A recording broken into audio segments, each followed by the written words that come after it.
Assalamualaikum warahmatullahi wabarakatuh. Waalaikumsalam Waalaikumsalam warahmatullahi wabarakatuh. wabarakatuh. Selamat pagi anak-anak semua. Gimana kabarnya? Sehat semua kan? Sehat, alhamdulillah. Baik. Alhamdulillah sehat semua. Jangan lupa walaupun di rumah aja tetap jaga kesehatannya. Juga tetap stay at home ya. Jangan kemana-mana kalau nggak penting-penting banget. Iya, Bu. Ya, Ibu. Sebelum memulai pelajaran pada hari ini, alangkah baiknya jika kita berdoa terlebih dahulu. Untuk ketua kelasnya boleh dipimpin doanya. Baik, Bu. Bersiap. Berdoa mulai.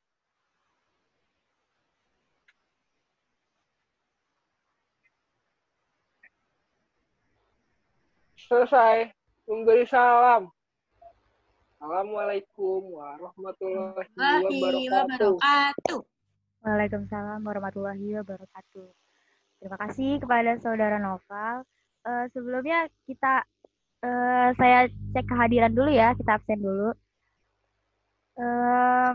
Intan Nisa hadir gak? Hadir. Febri Dwi Putri Ilyana.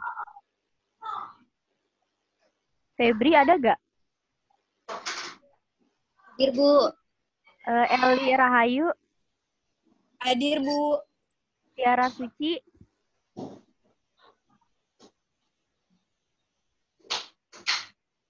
Alma Siwi. Hadir, Bu. Muhammad Noval. Hadir, Bu. Oke, hadir semua ya.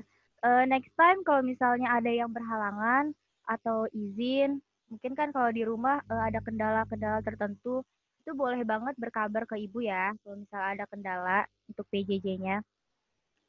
Oke, Baik, langsung Bu. aja kita mulai pelajaran pada hari ini. Ada yang tahu nggak kita hari ini mau ngebahas apa? Nggak tahu, Bu. Kita hari ini ingin membahas laporan keuangan Bank Syariah. Ada yang udah pada dengar belum laporan keuangan Bank Syariah itu ngebahas tentang apa aja sih? Belum, Bu. Belum, Bu. Belum ya? Oke, langsung aja kita mulai pembahasan pada hari ini. Bentar ya, saya share screen dulu.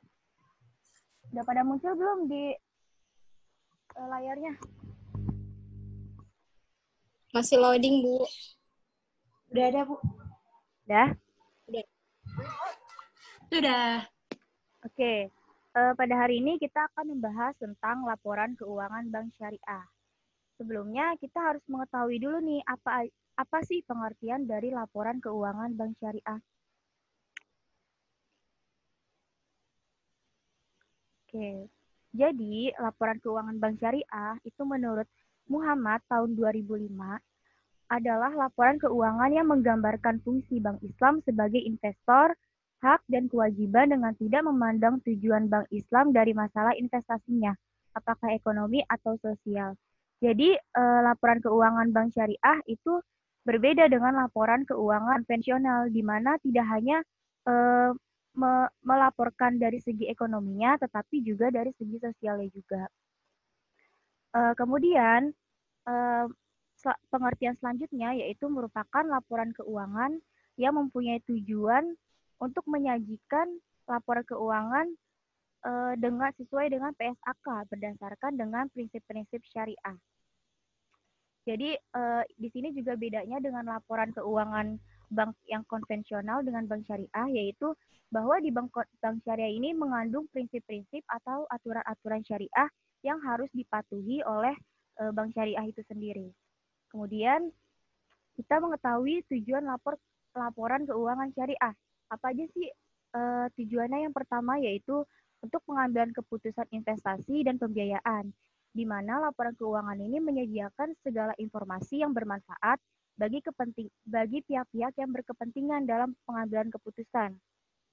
Jadi laporan keuangan di Bank Syariah ini haruslah mudah dipahami oleh pihak-pihak yang berkepentingan tersebut. Kemudian yang kedua yaitu menilai prospek arus kas. Nah, di mana laporan keuangan ini juga kita dapat menilai bagaimana prospek arus kas dari segi penerimaan dan juga memperkirakan jumlahnya dan untuk setelah kita mengetahui itu semua, kita jadi bisa mengetahui berapa sih yang harus kita bagi bagi hasil di akhir periode nanti.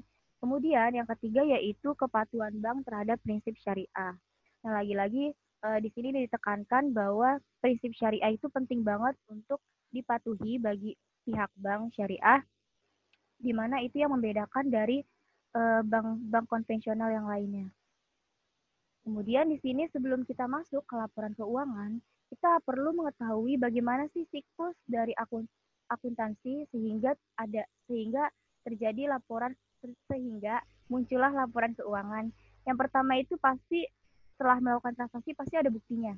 Nah, setelah kita sudah memegang buktinya, kemudian kita catat dengan jurnal, kemudian dibukukan di buku besar, kemudian di neraca saldo ini berisi urutan-urutan, kan kita kan pasti sudah ada nomor-nomor akunnya kan.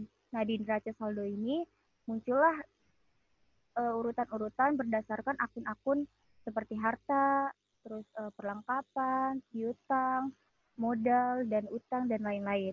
Kemudian setelah itu barulah kita masuk ke jurnal-jurnal, lalu neraca. Nah, barulah laporan keuangan ini bisa disajikan. Kemudian selanjutnya ada macam-macam laporan keuangan yang telah kita sering familiar ya kita mendengarnya, yaitu ada laporan posisi keuangan yang berisi aset, kewajiban dan modal, terus laporan laba rugi yang berisi pendapatan dan beban-beban, kemudian laporan arus kas dan laporan perubahan ekuitas. Nah, kemudian ini perbedaannya ya dari antara bank konvensional dan bank syariah. Nah, bedanya ada di 3 laporan di sebelah kanan. Ada laporan investasi terkait, laporan sumber dan penggunaan dana kebajikan, dan penggunaan zakat. Nah, mungkin yang 3 laporan ini cukup masih asing gitu. Kalian mungkin belum terlalu tahu bagaimana gambarannya. Maka dari itu saya tampilkan ilustrasi laporannya seperti apa. Nah, ini adalah ilustrasi perubahan dana investasi terikat. Seperti ini ya anak-anak. Mohon diperhatikan. Kemudian di sini ada laporan sumber dan penggunaan dana zakat. Yang berisi sumber dana zakat, kemudian alokasi zakatnya ke mana. Kemudian ada laporan sumber dan penggunaan dana kebajikan. Nah, jadi yang 3 laporan ini yang membedakan antara bank konvensional dan bank syariah. Dan 3 laporan ini juga sesuai dengan prinsip syariah bahwa tidak hanya ekonominya saja, tetapi juga nilai-nilai sosialnya seperti dana kebajikan dan zakat. Oke, terima kasih. Udah selesai materi pada hari ini. Ada yang ingin ditanyakan nggak kira-kira? Udah paham semua belum? Ada, Bu. Ya. Bu, saya mau bertanya. Nama saya Elira Hayustianingsih. Saya mau bertanya, Bu. Tadi kan Ibu sudah menjelaskan mengenai tujuan dari laporan keuangan syariah. Nah, di poin yang pertama, Ibu kan menjelaskan bahwa ada pihak-pihak yang berkepentingan. Nah, maksud dari pihak yang berkepentingan terhadap laporan keuangan syariah itu siapa aja ya, Bu? Terima kasih. Oke, baik. Terima kasih ya Eli untuk pertanyaannya. Tadi Ibu belum sempat menjelaskan ya. Nah, di sini kan ada pihak-pihak yang berkepentingan. Nah, siapa aja sih pihak-pihak yang berkepentingan di bank syariah itu? Nah, pihak-pihak yang berkepentingan itu di antara lain adalah sohibul mal, yaitu pemilik dana. Kemudian ada kreditur, kemudian ada pembayar zakat, infak, dan sedekah, yaitu mereka juga butuh transparansi dana yang mereka berikan. Kemudian ada pemegang saham, terus otoritas pengawasan, Bank Indonesia, pemerintah, dan pastinya masyarakat. Gimana Eli, udah cukup belum jawabannya? Cukup, Bu. Terima kasih banyak. Ya, sama. Dari materi yang tadi Ibu sampaikan, teman-teman tadi memerhatikan kan materi yang Ibu sampaikan. Nah, maka sekarang kita ingin mengadakan kuis. Sudah pada siap belum nih untuk kuis? Oke. Susah nggak, Bu, kuisnya? Gampang ini mah. Nah, udah muncul belum di layarnya? Belum ya? Ntar ya. Belum, Bu. Tadi kalau misalnya yang teman-teman memerhatikan banget, akan mudah menjawab kuis ini. Nggak ada KJ, Bu. Ih, nggak ada. Oke. Oke. Udah muncul belum di layarnya, teman-teman? Belum. Belum? Tunggu, tunggu. Sebentar ya. Oke.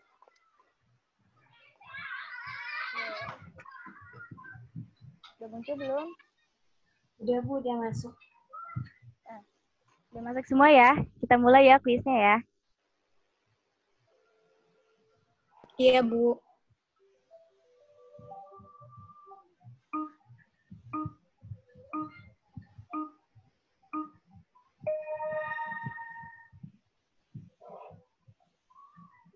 Itu udah mulai ya?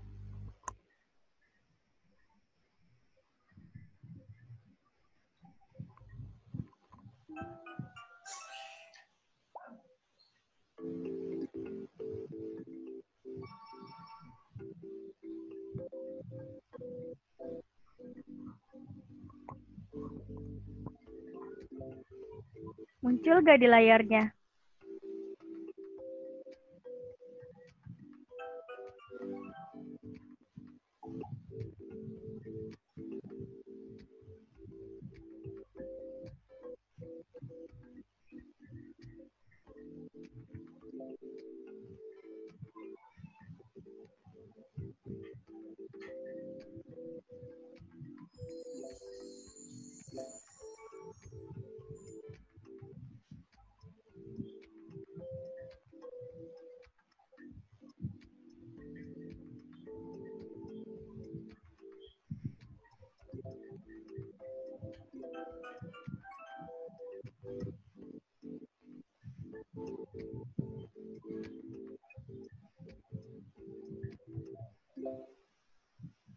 Udah ya? Nah ini udah selesai belum sih? Udah semua?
Udah semua ya? Sudah, Bu. Udah, Bu. Udah, Bu. Belum. Sudah.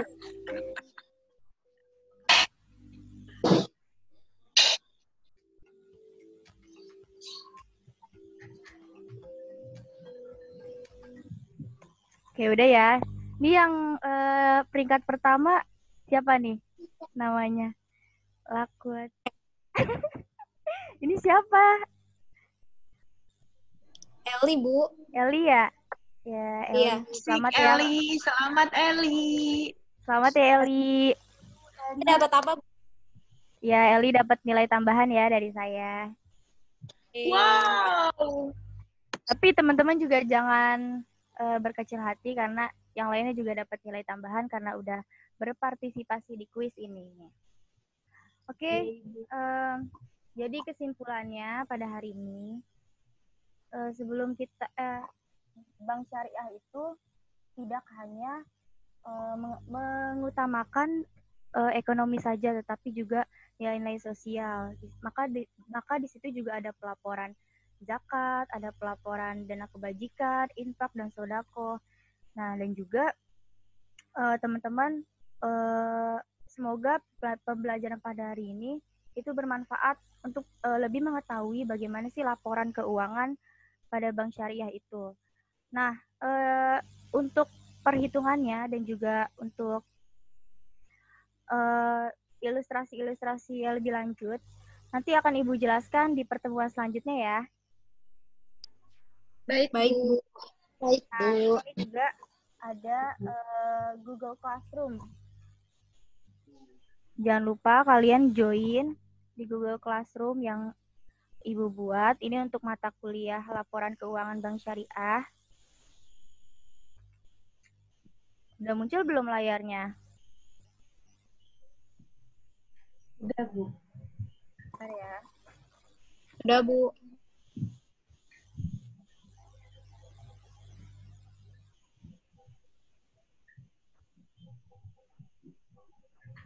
Nah, ini ya. Ini kodenya. Jangan lupa nanti join di sini. Ibu udah upload tugas di Google Classroom. Tugasnya yaitu kalian harus meresum tentang laporan keuangan bank syariah melalui buku atau e-book atau jurnal atau YouTube atau media-media sosial lainnya yang bisa kalian akses di internet. Resumnya itu dalam bentuk Word, nanti di upload juga di Google Classroom. Kemudian ada juga tugasnya yaitu untuk mengerjakan soal-soal yang telah Ibu bikin di Google Classroom. Nah, di sini udah ada ya dalam bentuk Word soalnya. Itu kalian jawab, materinya nggak jauh-jauh dari seputar yang tadi Ibu jelaskan, tentang pengertian, tentang tujuan, tentang macam-macam laporan keuangan bank syariah. Nah, untuk tugasnya juga di sini ada waktunya ya. Waktunya itu sampai hari Minggu jam 12 siang. Ada yang ingin ditanyakan nggak mengenai tugasnya? Udah paham? Sudah, Bu. Tidak cukup. Udah ya. Udah ya, udah paham semua ya tugasnya? Udah, Bu. Oke. Insya Allah, Bu. Oke, tugasnya jangan sampai lewat dari batas waktu yang saya tentukan ya, karena itu akan mengurangi nilai kalian. Siap, Bu. Oke. Oke, Bu. Oke, sebelum menutup pelajaran pada hari ini, alangkah baiknya kita mengucap hamdalah. Alhamdulillah. Alhamdulillah. Jangan lupa teman-teman semua tetap dipelajarin pelajarannya walaupun belajar di rumah. Dan juga jaga kesehatan, tetap makan yang bergizi. Jangan lupa dikerjain ya tugasnya. Baik, Bu. Oke. Kasih ya. Assalamualaikum warahmatullahi wabarakatuh. Waalaikumsalam warahmatullahi wabarakatuh.